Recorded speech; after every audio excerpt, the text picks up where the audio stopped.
We're live. All right. Hala Taha. Welcome to the Happy Hustle podcast, my friend. I am super excited to connect. Super happy to be here. Yeah, this is going to be a fun one.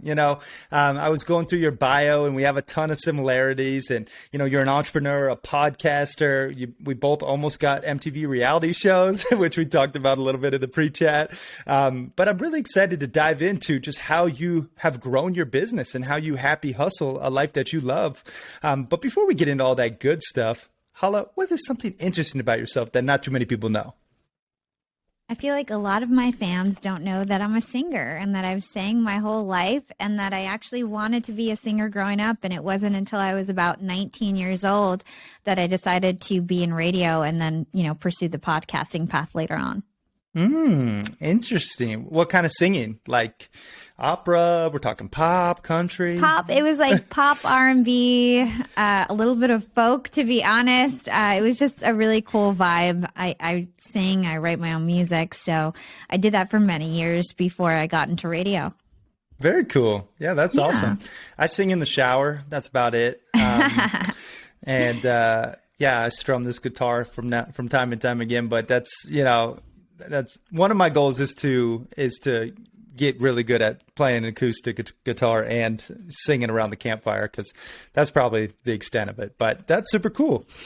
Well, Hala, I want to dive in and kick things off with a bang. And let's talk about podcasting first and foremost, because you're known as the podcast princess, right? Mm-hmm. So let's hear a little bit about why you started the Young and Profiting podcast and what was your greatest takeaway from the podcast thus far.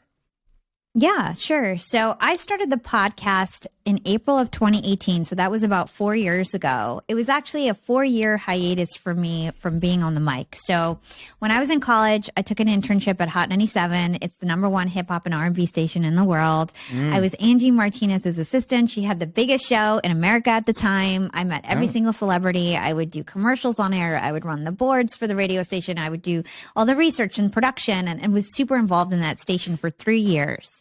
I ended up leaving that station. I took a different path. I didn't get a job at Hot 97. I wanted to be the next Angie Martinez. I ended up actually getting fired for no good reason, basically asking to get paid because I was an unpaid intern for 3 years, which is how radio goes. You have to pay your dues. So I always had online radio shows. I launched a website called the sororityofhiphop.com, strawberryblunt.com. That was really successful. I had probably 150 girls in and out of that organization. I would teach them how to blog. We hosted parties, concerts. We became one of the most popular hip hop entertainment sites in the world very quickly. And like you said, MTV scouted us for 2 shows, first right away. And then again, years later, and they had promised us this big show and we filmed all summer. We didn't get it. So I ended up being like, screw entertainment. I'm going into corporate. I'm going to get my MBA. I'm just going to be normal. I didn't get Hot 97. I didn't get MTV. I'm not cut out for this, I guess. And then 4 years into my corporate career, I kept getting promoted. I was getting very successful. I made my first 6 figures and I was leading big teams and the face of the young employees at Hewlett Packard. And that's where I first started working. My first job ever was there. And so then I basically was missing being on the mic. And I felt like I had all these different shows. I had all these experiences. I was running social media for Hewlett Packard and learned how to do social media. I knew how to blog. And I was like, I have all the skills to do this podcast thing, probably better than most people. So let me just do it. And so I just started it as a side hustle while working at HP. And my goal was to help people elevate their lives, both professionally and financially. And that's why I came up with the Young and Profiting. I thought YAP was a really cool name. And I just ran with it. And I focused on LinkedIn in terms of promotion. And I just focused on creating killer content. And it really grew very fast. So I became like the top podcaster on LinkedIn very quickly. I leveraged that to really grow my podcast, and kind of the rest is history. Super cool. Very inspiring to hear that you made that transition from corporate to this entrepreneur game. And, I want to dive into that in a little bit, but we're going to table that topic for a second. And I want to extract what you believe is the biggest mistake you see podcasters make when starting a podcast. Yeah, the biggest mistake I would say is a mistake that I made, and that's to have a name that is not niched and not easily searched. I find that when you don't have a big social media presence or a big budget, the only way you can be a great podcaster is to own a niche and to be that first podcast that shows up when somebody types in the keyword investor or I'll give you a couple examples. So I have one friend, he's got a podcast called Millennial Investing. He has no following, but he's got such a great name for his podcast. People just are typing that and that podcast is popping up. There's another friend that I have. He's got a podcast called Self-Improvement Daily. And he's a top podcast because people are typing in self-improvement and finding his podcast, right? And he got in early before self-improvement podcasts were really, really saturated. So it's kind of like getting early in your niche and creating a title that's SEO friendly. I think that is a huge mistake people make. For me, I went branded, young and profiting, and I had to like spoon feed everyone for 2 years before I really took off. Yeah, I hear you. I mean, it is definitely important picking the proper niche and the proper name. You know, now you got me thinking the happy hustle is quite vague, and it really doesn't like fit a niche per se. But you know, we talk a lot about entrepreneurship. At least you have hustle. Yeah, exactly. We got hustle in there. And, you know, that's the title of my book, my events, all the, you know, the other components in my business and brand. So it just seemed like a good name at the time. But yeah, it really is important what you name your podcast. In terms of, you know, those early episodes, I find people get discouraged when podcasting, you know, oh, I only got like, you know, a handful of listens or downloads or views on my show. What would you say to those early podcasters who maybe have decided to launch a show, and maybe any words of wisdom in terms of persevering through that adversity? Yeah, I mean, podcasting is a long game. Podcasting is different from social media videos or YouTube videos where it has like the chance to go viral. Like really, that's not really a possibility in the podcast world. You've got to grow that listenership and compound those listeners and hope that your listeners retain. And it's definitely the long game. So I would say that you should expect to grow steadily over 2 years before you really start to gain any sort of momentum, unless you've got budget for things like media buying, and unless you're doing really creative strategies on social audio or on social media to kind of drive people to your podcast. Like, there are ways to get there faster, but then you have to be creative. And there's also no guarantee that you're ever going to get there if you're not going to differentiate yourself and kind of be creative anyway. So I guess, like, I don't know if that was the most encouraging thing, but what I want to say is that it's a long game. You need consistency and you need creative strategies to grow. Yeah, I would echo that. And when I started the Happy Hustle podcast in end of 2019, November, I committed to 200 episodes. And I said, if no one listens or if everyone listens, I'm going to do 200 episodes. And I think that is a really important component. You just commit to a goal and you do the work regardless of the result, because oftentimes, you know, we can compare and despair ourselves with other podcasters who launched and became number one in their category with the first 6 months. You know, it's like, you have to commit to a goal. Everyone is on their own journey, and you just have to make sure that you put in the work and, you know, don't give up too, right? Like you said, 100%. It's a long game. Yeah. I love that advice of coming up with like a certain number you're going to do regardless of your downloads. I think that's really smart. Yeah. Yeah, it definitely, you know, it definitely worked for me, and now I'm on, I think, episode 222 at the time of this recording or something like that. And it's pretty awesome. You know, we're apparently, you know, up there in the top 0.5% globally based on downloads, and it just keeps growing. But it wasn't always this way. You know, it was a slow burn, very slow, right? And so I just want to give all the happy hustlers out there listening a little, you know, a little encouragement. And, you know, here you have Hala and myself, like, it takes time. Anything worth doing takes time. You got to put in the work and do the reps. And yeah, it's interesting to just hear your journey as well. Now, Hala, I do want to get into your business, and I love talking entrepreneurship. I mean, it's a really important piece to happy hustling, in my opinion.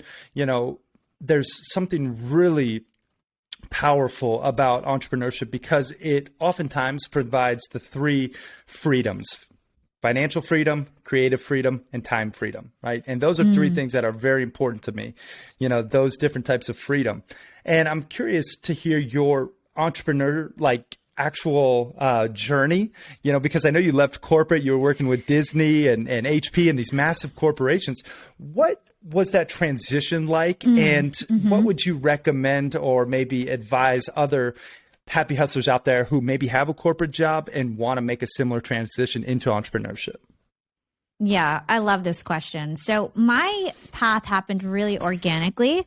And so basically what happened is I launched this podcast, and like we just talked about, it was slow and steady, and I just worked on it morning, night, weekends, super consistent, did interviews during lunch. And by episode 2, I recruited my first team member. He's actually my business partner now. Nice. By episode 8, I had 10 interns in a Slack channel. So I grew my team fairly fast. And that's one of my secret weapons, is that I can grow communities and basically volunteer groups. Because I've grown different organizations, like that sorority of hip hop, for example, was basically volunteers. So I was very used to getting interns and training people and building teams. So it happened very naturally. I kept getting really big people on my show. And at the end of the conversation, they would always say the same thing to me. They'd say, Hala, who does your LinkedIn videos? What service do you use? And I'd be like, oh, it's just me and my team. We just do it. I've got these interns. And everybody would always ask me these questions. And then sometimes people would say, could you help me with a podcast? Your podcast got so popular. How'd you do this? And so finally I was like, okay, let me give this a shot. It was actually COVID. At the time, my dad had COVID and was in the hospital, and that was really impactful for me. My dad ended up passing away, and I was thinking sorry. Yeah, it just happened to be that while he was in the hospital, I got this opportunity to do Heather Monahan. She's this huge LinkedIn influencer, to start doing her social media. And so I just started with her videos, right? And then, we figured that out, and I got my next client. And we took over all his social and podcast, and it was a $30K monthly retainer. It was a huge deal that we got, second deal. And that was just all from the social proof and from the, it was basically, I don't want people to get the wrong idea. The reason why my second client was so huge is because I spent 2 years building my brand. And by the time I was ready to actually sell something, I had everyone's trust in my hand, right? So people just were very drawn to what I had, and the demand was there. So I was just turned it on, right? So I started, I got that big client. I started paying with my team, started scaling my team. Now, a year and a half later, we're 70 people around the world, and we manage social and podcasts for people like Kara Golden, the CEO of Hintwater, Britt Marin, the CEO of Brit & Co., the CEO of 1-800-GOT-JUNK, Jason Waller of True Underdogs. So we've got all these big authors, podcasters, CEOs, where we're doing their social media and podcast, but it happened organically like that. And in terms of your question of leaving my corporate job, so I started this during the pandemic. So it was 2 months into the pandemic. And the reason why I was able to actually start my business is because I didn't have a commute anymore. So I always had a side hustle, which was my podcast, which was my brand. Essentially, the podcast is my personal brand, right? That's how I kind of think about it. And so I was growing my personal brand for 2 years. Once that was really established, I decided to create a business, and that actually I started to monetize. The whole 2 years before that was investing my time, investing my money to grow this brand that I then was able to monetize through lead generation of my podcast. The lead generation came from my guests that came on the show. Podcasters can monetize in many ways. It can be their guests themselves that they sell services to. It can be their audience that they sell service to. And it can be brands who want to sell services to their audience, right? So those are the three main ways that you can monetize your show. My first way that I monetized was through my guests. And that worked really well for me because it was all high ticket, very wealthy people who would come on my show, and they were very interested in the services that I had to offer. So long story short, I started my company, and then over 6 months, I kept building it. By the time I left Disney, I had 35 people all around the world who worked for me, and 3 full-time U.S. employees already. And then once I had U.S. full-time employees, I was like, it's pretty ridiculous that I still have a job at Disney. I should probably give it my 2 weeks. Yeah, that's awesome. I mean, one thing I just want to extract from your journey is the slow and steady side hustle approach. And I know Tony Robbins talks about, burn the boats and take the island. And I personally disagree with that mentality. I like more of the approach that you took, where you have a career, you have that security, and you're building on the side in your off hours.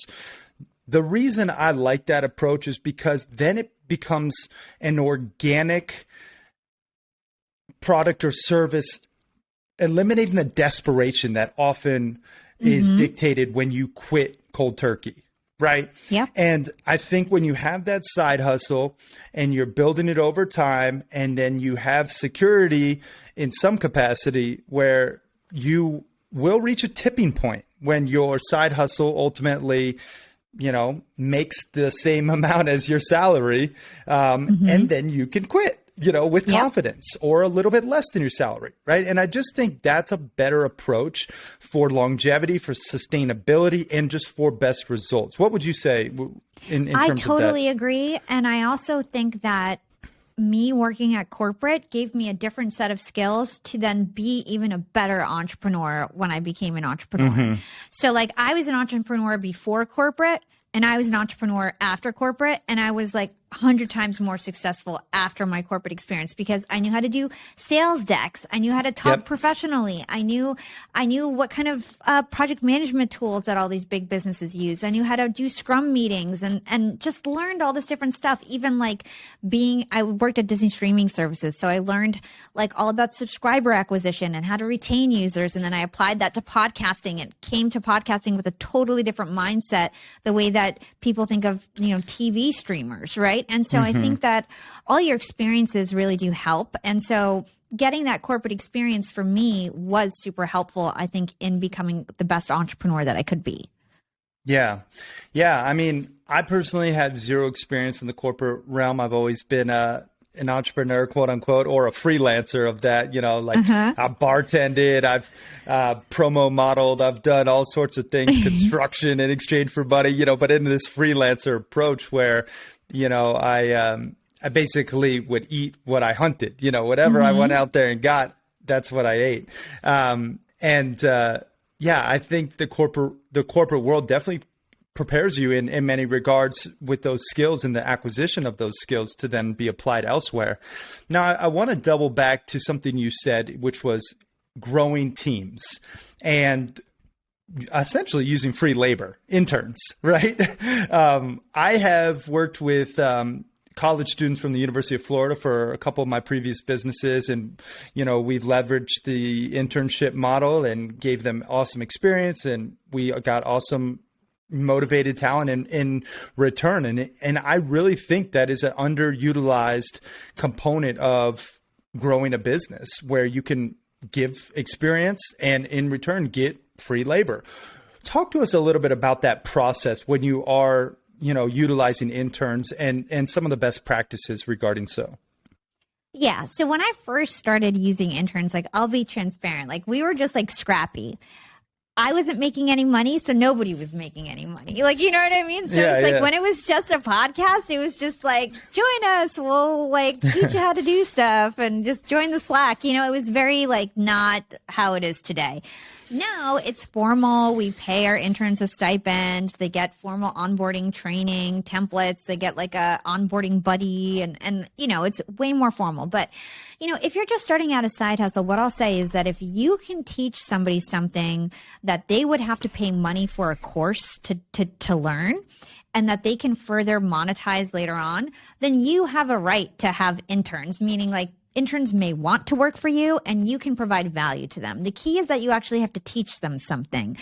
And once they actually learn what you're trying to teach them, you want to teach them something new so that they keep learning, or you want to pay them for what they've learned to do. So it's like basically this kind of rotation game. It's like you teach them something. Once they kind of get it down, you either pay them, you start paying them part-time, or you teach them something else that they kind of work on and help until they get it down. You never want to just take advantage of people. So it's like then there's like a bad culture. Like we've got such a great culture because we usually hire all our interns. So typically now it's like a 3-month internship. If they do well and they're still in school, they get hired part-time. If they graduate, they usually get hired full-time. If not, we help give them recommendations and they've got skills that they can take on forever. So it's a win-win for everyone. And it really is such a great way to get talent. And I find my best talent are people that I've trained and then hire full-time. It's my favorite way to hire people. Yeah, such a great point. And, you know, you mentioned just making sure it's a win-win, like you're giving them experience, providing them skills and new learning lessons and real life application. And in return, you are getting like top tier talent and you're getting work ethic and like oftentimes these, you know, younger college aged interns are very driven. And I think it's just a really great topic. And I hope all the happy hustlers are, you know, seeing how they could potentially apply a win-win partnership like an intern or multiple interns, plural, into your business to help grow and scale. That's a really great point. Yeah, and I actually went on, I was just going to say, I went on Donald Miller's podcast, Business Made Simple, and we talked just about interns on one of the episodes that I was on. So awesome. If anybody wants to listen to that episode, we talked just about internship programs and what we do at YAP Media. Yeah, I have his book, and my good friend Rory Vaden's like best friends with Donald. So you know him loosely, but that's awesome. Check out that podcast episode if you want to dive deeper into this. Just in terms of creating a winning offer, this is something I want to touch on because you seem to have created a winning offer, and there's something to be said about making your offer so good people feel stupid saying no, right? It's just like that's business is solving people's problems at a profit, right? Like my buddy Wade T. Lightheart says, and you want to create a winning offer that solves people's problems. Talk to us a little bit about your offer creation and that process and now what it is today. Yeah, 100%. So basically the way that I sell my services is I use myself as a test dummy. So my clients are very similar to me in that they're a social media influencer, or they want social media influence and they want a big podcast. And then now we started a network and they want to monetize their podcast, right? So those are the 3 things that I do: social media, podcast production and content, podcast monetization. Those are my 3 big umbrella bucket offerings. And in terms of what I decide to sell, it's whatever I know I can do really well that I do for myself. And then I replicate that product and I sell it to my clients. So I use myself as a test bed, figure it all out, and then I sell it to my clients.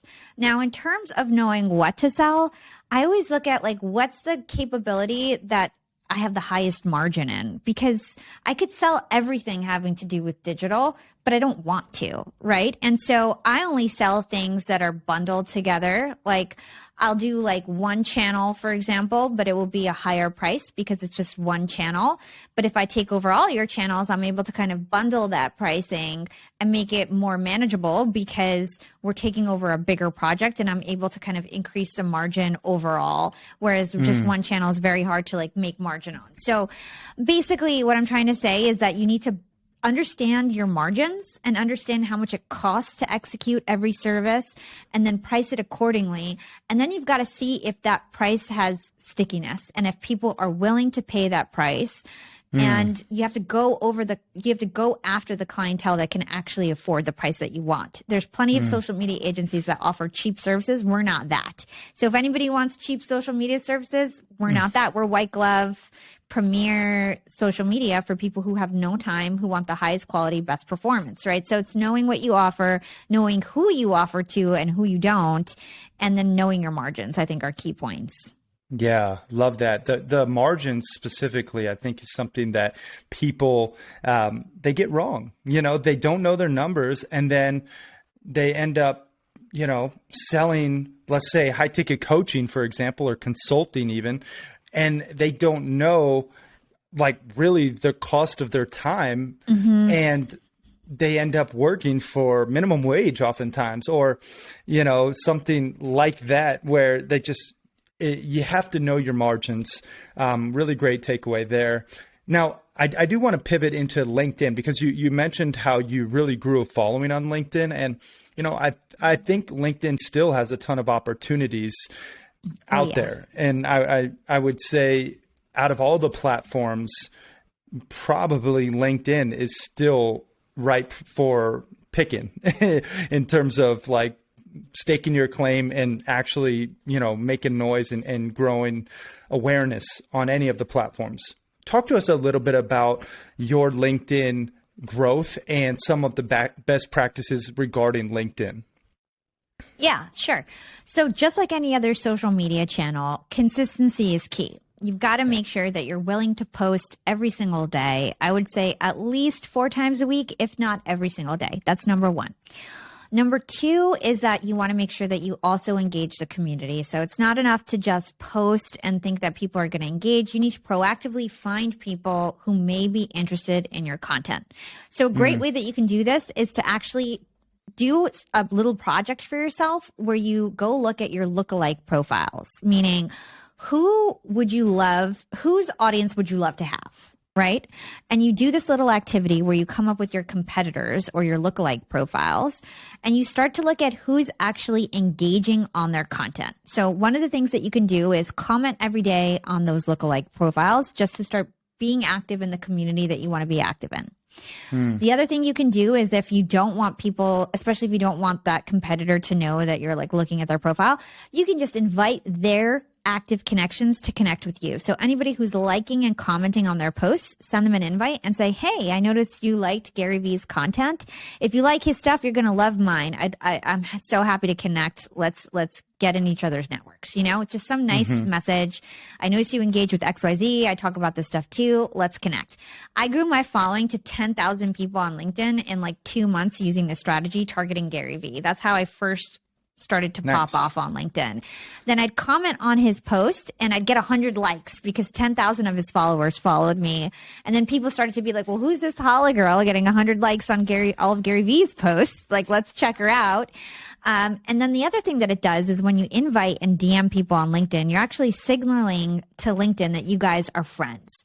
So LinkedIn will start to push your content to them because they're seeing that you guys are DMing. So it has like all these different effects that I didn't realize at the time that was happening, which is why. And then the other thing is, when you're inviting people who are active on LinkedIn, you're increasing your engagement rate. So a lot of people have dead connections on LinkedIn. You started it 10 years ago when you started working, or you were looking for a job, and you just accepted people randomly, and those people don't go on there anymore, and they're dead connections. Those are the worst kind of connections to have. So one of the things that you could do is get LinkedIn Navigator, and then you can see who your inactive connections are. You can remove them and then start to target active connections with the strategy I just talked about. That really helps our clients go viral, and that's the type of stuff that we do at YAP Media. In terms of the content approach on LinkedIn, chunky paragraphs don't work. So people hate to read, especially on mobile format. So that line by line style, it's called broetry. That's very popular on LinkedIn. Broetry. And then there's also other hacks, for example, and this goes for a lot of social media platforms, usually external links. If you put them in the caption, your post will get deprioritized. So most of these social channels, they want to keep you on LinkedIn. So if you're pointing to YouTube, they're going to push down the post because they don't want their users going to YouTube. And especially if it's another social media site, they'll definitely push your stuff down. So you want to be careful of that, and you want to put any sort of link in the comments when it comes to LinkedIn specifically. Some other tips are like, don't tag somebody who's not going to comment and like on your post, because LinkedIn will think that's spam. And there's all these little hacks that you can start to learn. So those are just some tips for LinkedIn. Yeah, I mean, those were awesome. I really like that you gave us some tactical things to apply right away. The LinkedIn Navigator is a really great tool. Commenting, DMing, lookalike audiences, like people who you wish to get in front of, and being active in those communities. You mentioned putting the actual links, those external links in the comments. Really great point there. And using broetry. I've never heard that term, but I like it. Broetry. Really great tactics there. Now, Hala, I do want to ask you about balance. I'll tell you straight up, I burn out as an entrepreneur. I was working 100+ hour weeks, and I was getting like 5 hours of sleep, and I just burn out. I had to fold my tech startup in New York City, and I moved to Bangkok, Thailand for 10 months. And, I figured out a better way to work and live. The Happy Hustlers know my story, but that's where the Happy Hustle was born, where I really just focused on lifestyle entrepreneurship and just putting the happy in my everyday hustle. And, I'm curious for someone like you who's got a lot going on, podcasting, your business, personal life, etc. What does quote unquote work-life balance look like for you? Well, I have to be honest that I'm not doing that great of a job right now. My company is just a year and a half old. We're 70 people around the world. I have big clients, and I just launched a podcast network. So not only do I have an agency and a social media agency and lots of clients, I just started recruiting new podcasts to help them monetize, which maybe we should have a conversation after this show. Yeah. So, it's just really fun. And honestly, you mentioned some pillars earlier in the show, and I had to say, I really resonated with creative freedom because I feel so much passion with what I do. And I'm so excited about this podcast network that putting in the extra hours and not necessarily having the same balance I might have had 3 months ago, I don't care because I'm enjoying it so much. And I've got the creative freedom to be a pioneer in this industry, and I love it. And I don't feel burnt out at all. But in terms of not feeling burnout, there's a couple of things that I do. I work out a lot. So it's like I work out 4 times a week. I'm super consistent with it. I love it. It's my release. Another thing is that my team are like my best friends. My executive team is actually my really close best friends. And so work is fun. Like work is light, like especially internally, like maybe the client, there's conflict once in a while, but like in terms of internal, it's all just happy, fun, light. And that's the best way I think it should be when you're trying to build a company, building with people that you love and having great relationships and knowing how to communicate. So I feel like the fact that I've got such a great team keeps me balanced because it's not just all on my shoulders. I've got an amazing team. And then also the fact that I have places to release my stress. And I do take time for myself. If I want to go, get my nails done, get my eyelashes done, whatever I want, I do things for myself. I do practice self-care and prioritize that stuff and block it out in my schedule and make sure that I have time for the things that I feel like doing. But other than that, I know it's grind time. So it's like, I also know things can be temporary. I used to work 18-hour days when I was working at Disney and having my company. I don't think anything is harder than that. And so for me, It's just like, well, I had 3 jobs before. This is just like 2 or whatever. So I'm fine. Yeah. No, I hear you. I'm going to send you for sure my book and my fridge magnet because we're going to get you balanced. I'm sure I need it. Well, we all do. And here's the thing. This is a system that is something that I've just used to scratch my own itch because I was in your shoes in many regards. However, you seem to be taking care of yourself better than I was for sure. But one thing I'll just tell you is, this balance, this work-life balance, quote unquote, which I don't even personally think is a very accurate term. I think it would be more like work-play balance, if anything, because, you don't say appetizer dinner, balance. You would say appetizer main course balance, right? Because work is a part of life. However, I will tell you this. When you actually prioritize each of these different components of our life with the same importance as you do work, then you start to actually feel extremely balanced and fulfilled. And that was a big takeaway for me because, balance isn't this finite destination, right? It's a never ending journey. It takes constant tweaks, adjustments, pivots. And, for me with the framework and the happy hustlers out there, if it's your first time listening, welcome. If you don't know about the soul mapping framework, it's this acronym and it makes up these 10 areas. And I want to run through it with you first, Hala, just for 1 second, then we can dive in a little deeper. But the S stands for selfless service, because I think a lot of people, especially entrepreneurs, we focus very much on profit, success, titles, fame, fortune, etc. And we forget about helping others, right? Yep. And, the secret to living is giving many times. And that's a quote I love by Tony. And selfless service is the first of the 10 alignments. So I look at where I rank in each of these 10 alignments every single week on Sundays.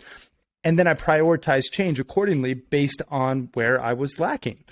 The next alignment is called optimize health. Optimized health.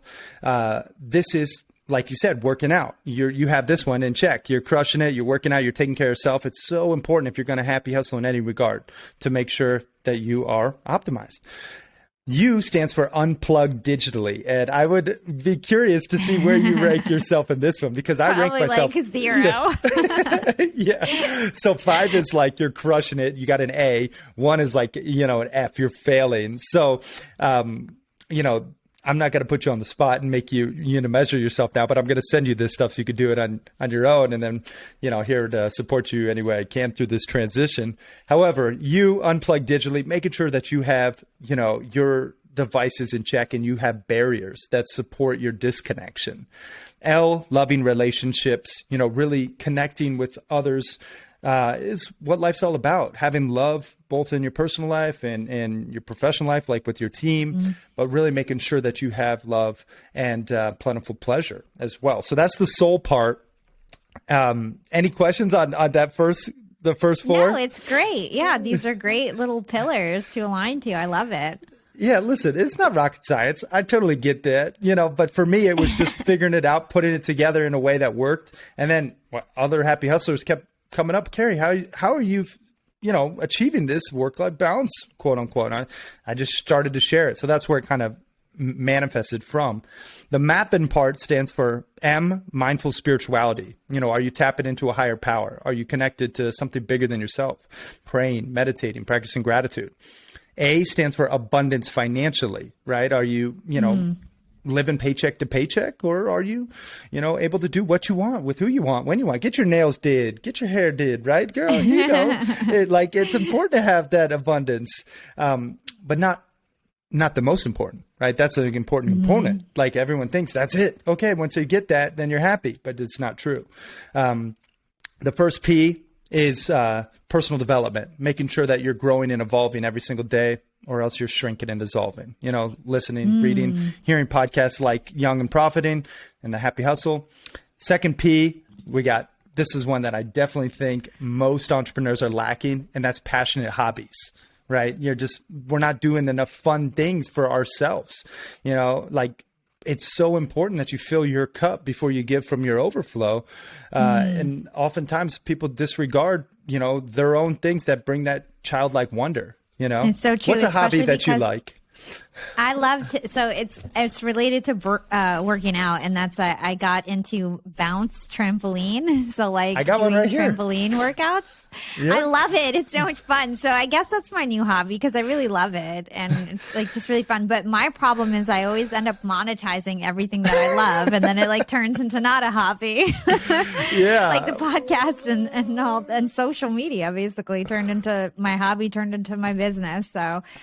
Got to proactively beware of that. Yes, you do. Hala, I'm going to tell you, I don't want to burst your bubble with your trampoline, but I'm not going to count that as a hobby. All right. That's in the working out category. We want to get you doing something that is completely fun. Lights you up with just and you may even have to pay for it. I'll tell you, I painted these little splatter paints behind me.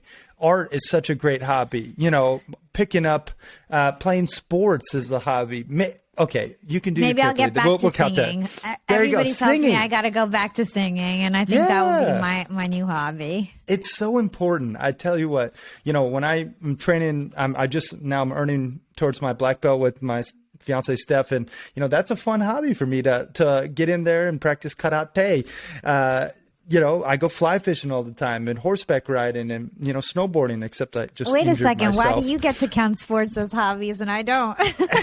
Well, no, sports you do. Sports you do. But I'm saying the trampoline workout, you said it's a workout, right? I mean, I guess it's not a sport, but it's like a dancey, like kind of like cardio kickboxing type of a thing on trampoline. Okay, I misunderstood. So it's more like doing dances on a trampoline. Okay. I thought it was a workout, and you were like, "I have fun doing this workout."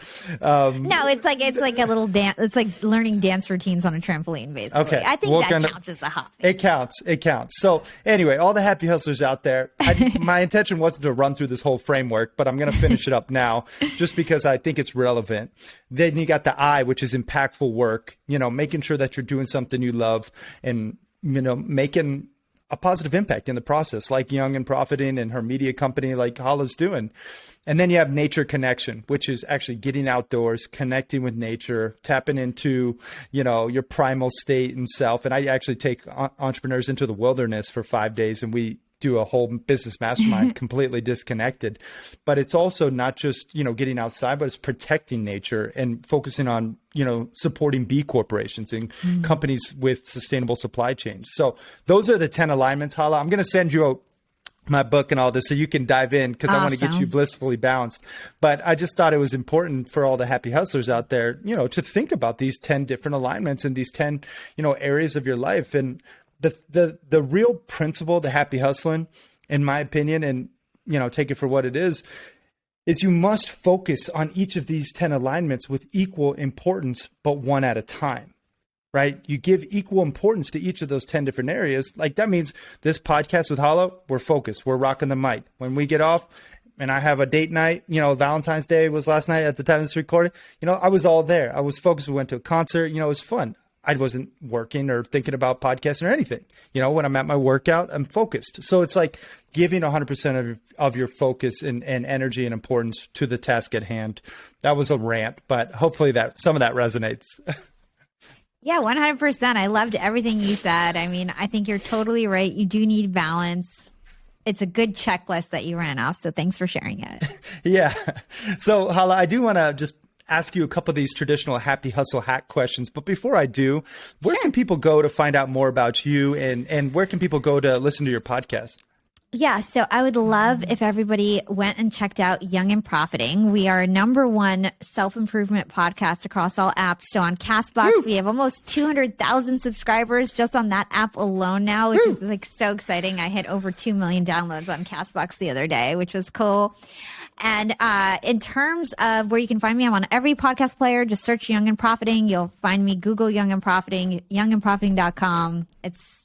YAP Media is my agency if you guys are interested in that.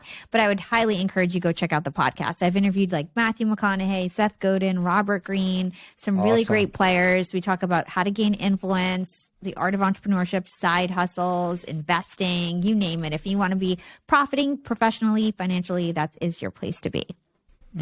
Love that. Young and Profiting, y'all. Now, Hala, let's dive into the happy hustle hacks. And this is basically, a tip, a tool, a tactic that you can share in regards to one of these different disciplines. First being health. We talked about how health's a big component in your release and just being, the entrepreneur that you are.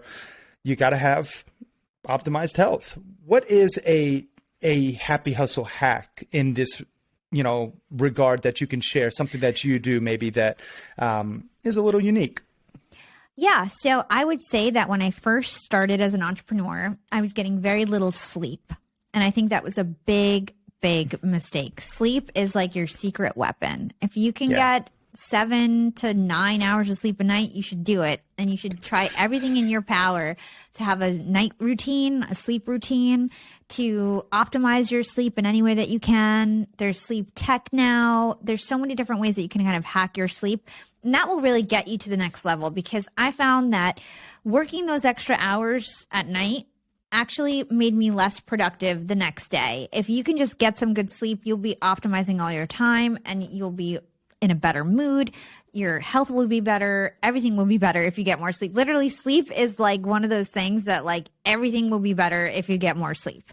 So that would be my hack.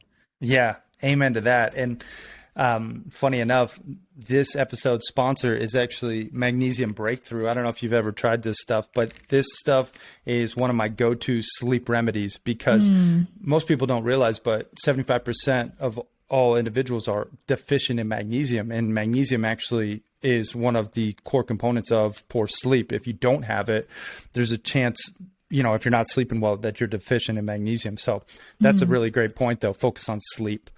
Let's talk about money. I think money is a really important topic. Like I'm sure you've had some, I'm sure you lost some, I'm sure you've had more, I'm sure you lost more. It's a game, it's an energy, it's a tool. What is a happy hustle hack in regards to money? Something that maybe you do to help save or invest or spend wisely that you can share with the happy hustlers? I think you should definitely invest in yourself. A lot of people talk about investing in stocks, investing in crypto, NFTs. It's important to keep tabs on that, and you definitely should invest some of your money. But don't forget to invest in yourself. So that means take that course that you should take to learn and up-level your skills. Having skills can make you so much money.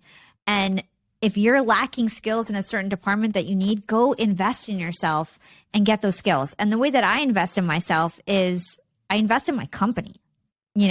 For years, I invested in my podcast and I believed in myself. So it's like invest in yourself and believe in yourself, because now I'm making all that money back, hand over fist that I invested 2-3 years ago, So it's a great strategy to invest in yourself, not only other companies.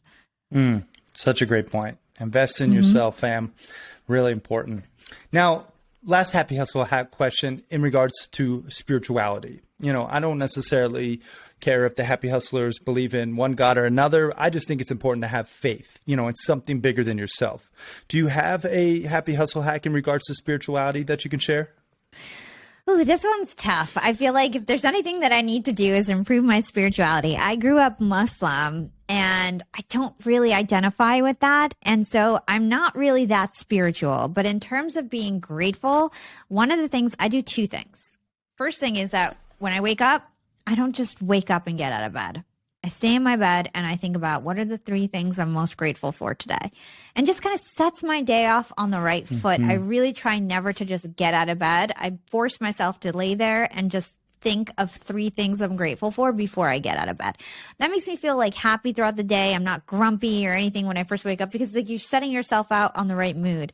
And the last thing is before you go to bed, actually enjoy the fact that you're laying in bed and do something similar. I just try to think happy, relaxing thoughts. I purposely say if there's anything negative going on in my head, I just go back to the 3 things I'm grateful for that day and then go to sleep. So it just kind of helps you fall asleep without having your mind be working on everything that's not healthy, and also wake up and feel productive and in the right mindset in the day. So that's the little trick that I do is in my bed, I force myself before I get up or go to sleep to be grateful.